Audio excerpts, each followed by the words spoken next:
Imagine sitting at home, relaxing on a Saturday afternoon.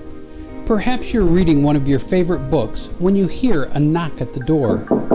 As you come to the door, you see them, the men in the white shirts and ties. We're all familiar with that group. If you invite them into your home, think about this.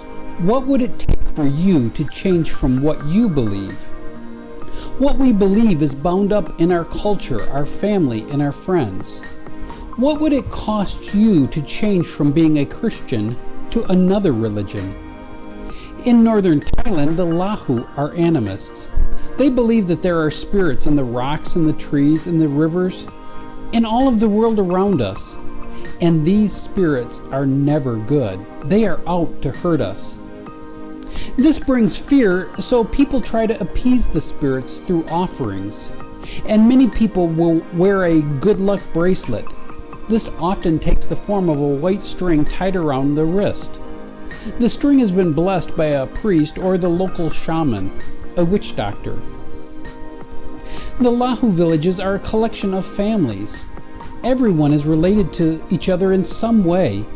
In many villages, converting to Christianity often means switching from the traditions of your family and the culture of your village to something new. Understanding the pressure that new believers will face, the pastor and the people in the local church will spend time teaching the new believer. Then the district superintendent will be invited. In many Lahu villages, the pastor might not be fully ordained, and they might still be in training to become a full pastor.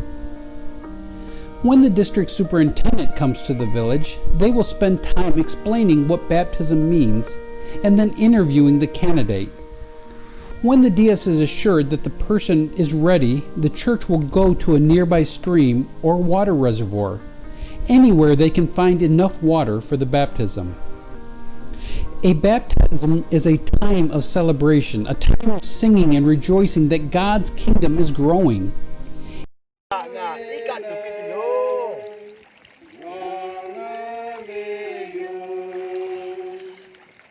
God's kingdom is growing.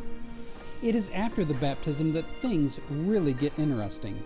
The pastor and other ordained ministers will go through the person's home, gathering up the various idols to be taken outside and burned.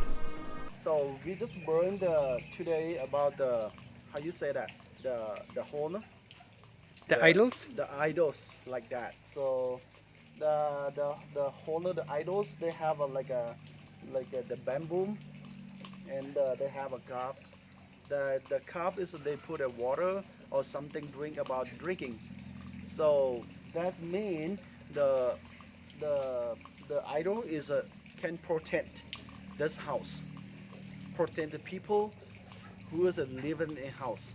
But today, Jesus came to this house. Today, until the forever, Jesus, the one who is protect this house. It's not idol, it's not evil like that. Yeah, because today, this house, the people from this house come back to Jesus. Yes. So how about you? What are you willing to give up to follow Jesus? Is there anything that you are trusting in besides Jesus? Where do you run when you are scared or you're looking for help? Maybe a horoscope, alcohol, food, or a habit that you do for good luck before a big test. Would you be willing to let your pastor or a trusted friend go through your home or your life and help you remove anything that stands between you and God? The Lahu people teach us that a life of a Christian is one that is in total surrender to God.